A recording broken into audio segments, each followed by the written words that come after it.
अब हम करने लगे हैं the function sigma k N. Definition is कि if n is positive integer then sigma kn is defined as sum of kth power of all positive divisors of n. Previous हमने function करा था sigma N, वो भी same था, but इसमें अब क्या हो जाती है, जितने भी पॉजिटिव डिवाइजर्स होंगे एन के उनका सम होगा. सिग्मा एन में क्या होता था, सारे पॉजिटिव डिवाइजर्स ऑफ एन का सिर्फ सम होता था. यहाँ पे क्या होनी है, उनकी केथ पावर हो जानी है एंड फिर उनका क्या होना है, सम. सारे डिवाइजर्स की जो पावर है वो केथ पावर हो जाएगी, जो भी यहाँ पे होगा वो सारे डिवाइजर्स की पावर हो जाएगी एंड उनका क्या हो जाएगा, सम. उसको हम क्या बोलते हैं, सिग्मा के एन फंक्शन. अब इफ़ डेफिनेशन दोबारा से पढ़ते हैं. If n is positive integer then sigma k n is defined as the sum of kth power of all divisors of n. मतलब जितने एन कोई पॉजिटिव इंटीजर है and sigma k n कैसे define है कि जितने भी डिवाइजर्स हैं, पॉजिटिव डिवाइजर्स हैं एन के, उसकी केथ पावर हो जाएगी सारे डिवाइजर्स की एंड देन उनका क्या हो जाएगा, सम हो जाएगा. जैसे एग्जांपल्स के साथ समझते हैं. यहाँ पे सिग्मा 4 2 है, तो 2 के जितने भी डिवाइजर्स होंगे उनकी पावर हो जाएगी 4 एंड फिर उनका क्या हो जाएगा, सम. जैसे 2 के दो डिवाइजर्स है, एक 1 एक 2. 1 की भी पावर 4 हो गई, 2 की भी पावर 4 हो गई, तो प्लस करके कितना आ गया, 17. ऐसे सिग्मा 2 6. 6 के कितने डिवाइजर्स है, 1 2 3 एंड 6. 1 की भी पावर 2, 2 की भी पावर 2, 3 की भी पावर 2 एंड 6 की भी पावर 2. सबको प्लस करा, 50 आ गया आंसर. अब हमने जैसे बाकियों के फर्स्ट थ्योरम हमेशा करी है कि हमने इनका क्या फाइंड करना होता है, फॉर्मूला. ऐसे ही फर्स्ट थ्योरम इसमें भी क्या है कि सिग्मा के एन का अगर प्राइम की पावर्स की फॉर्म में हो तो उसका हमने फॉर्मूला फाइंड करना है. तो यहाँ पे मेरा एन हमेशा कैनोनिकल फॉर्म में होता है, प्राइम्स की पावर की फॉर्म में, एंड सारे पी आईज क्या होते हैं, डिस्टिंक्ट प्राइम्स. ये थ्योरम सभी ही फंक्शंस में सेम थी. एक ही तरह से सभी फंक्शंस में ये थ्योरम प्रूव करनी है उनके फॉर्मूलेज वाली, कि हमने पहले कोई डिवाइज़र लेना होता है, वो भी कैनोनिकल फॉर्म का ही लेना होता है. सारे थ्योरम्स में हमने सारे थ्योरम्स को एक ही तरह से प्रूव करा एंड ये वाली थ्योरम भी सेम वैसे ही है. अब सारे प्राइम्स जो हैं वो क्या हैं, distinct primes. Then sigma k N किसके इक्वल होगा, P1 की पावर के A1 + 1. जो हमने पहले सिग्मा फंक्शन पढ़ा था उसमें के नहीं आता था, बाकी सारी चीज़ सेम थी, सिर्फ के नहीं था, बिकॉज वहाँ पे सिग्मा के नहीं था, सिर्फ क्या था, सिग्मा एन. ये वाला के मिसिंग था. ऐसे उसके फॉर्मूले में भी क्या हो जाना है, के मिसिंग हो जाएगा. बट अगर सिग्मा के एन आ रहा है तो फॉर्मूले में क्या आ जाएगा, के आ जाएगा. ये हमने अब प्रूव करना है. अब एन अगर कैनोनिकल फॉर्म में है, प्राइम्स की पावर की फॉर्म में, तो उसका जो डिवाइज़र होगा वो भी सेम फॉर्म का होगा, प्राइम की पावर्स की फॉर्म का.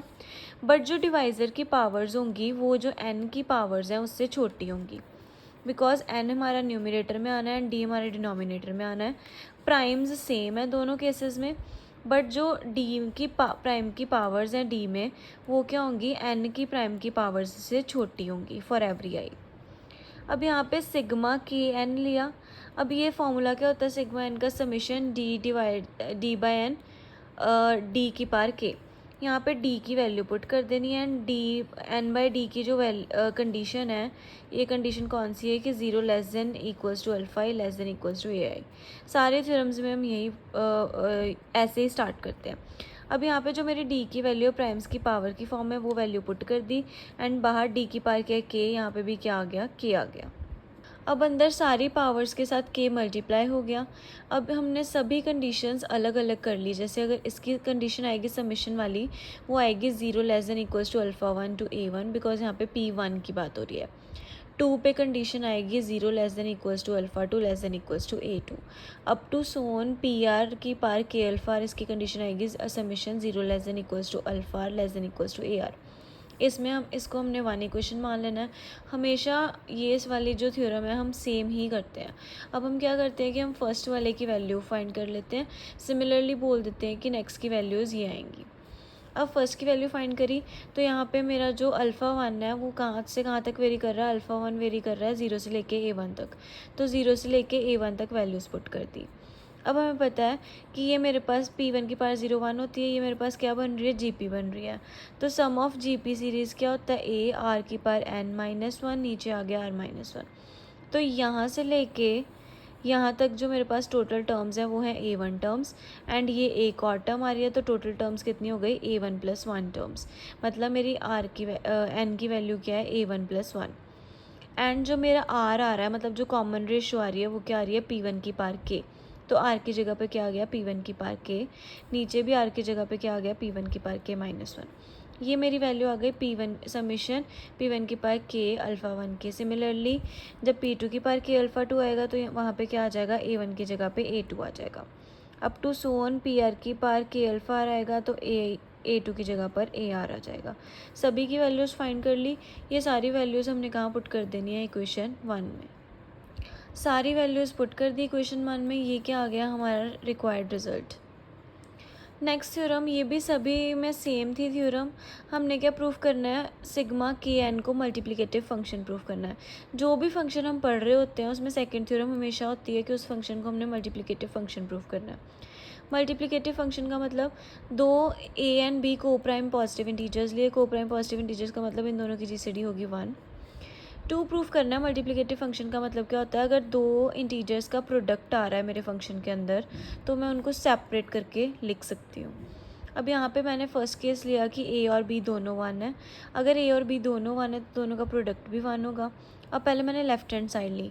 लेफ्ट हैंड साइड में मैंने AB की वैल्यू 1 पुट करी। सिग्मा K1 क्या होता है, 1। अब यहाँ पे राइट हैंड साइड में A की वैल्यू भी 1 पुट करी एंड B की वैल्यू भी 1 पुट करी। सिग्मा K1 1 आ गया, सिग्मा K1 यहाँ पे 1 × 1 1 आ गया। Left hand side is equals to right hand side आ गई। सो इस केस के लिए रिजल्ट क्या आ रहा है, ट्रू।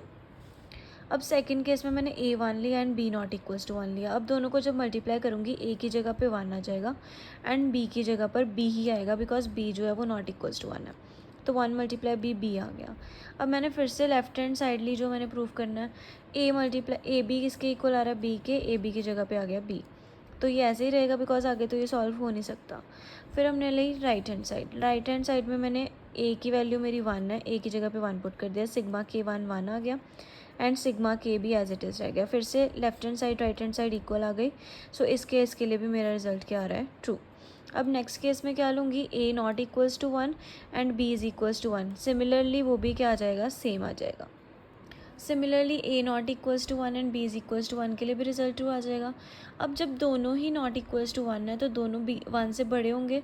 अगर दोनों 1 से बड़े हैं तो किस फॉर्म में होंगे, कैनोनिकल फॉर्म में। ये PIs की पावर की फॉर्म में आ गया, ये QIs की पावर की फॉर्म में। एंड सारे PIs एंड QIs क्या हैं, डिस्टिंक्ट प्राइम्स। अब अगर इन दोनों को मल्टीप्लाई करेंगे तो इस फॉर्म में आ जाएगा। अब जब सिग्मा के ए बी करेंगे तो हमें पता है इसका फॉर्मूला होता है ये वाला। इधर फॉर्मूला लगाया, ये आ गया। QIs में फॉर्मूला लगाया तो ये आ गया। अब ये वाली यहाँ से लेके यहाँ तक किसकी वैल्यू है, सिग्मा के ए की वैल्यू। एंड यहाँ से लेके यहाँ तक किसकी वैल्यू है, सिग्मा के बी की वैल्यू। इस केस के लिए भी रिजल्ट ट्रू आ गया। That means hence proofed.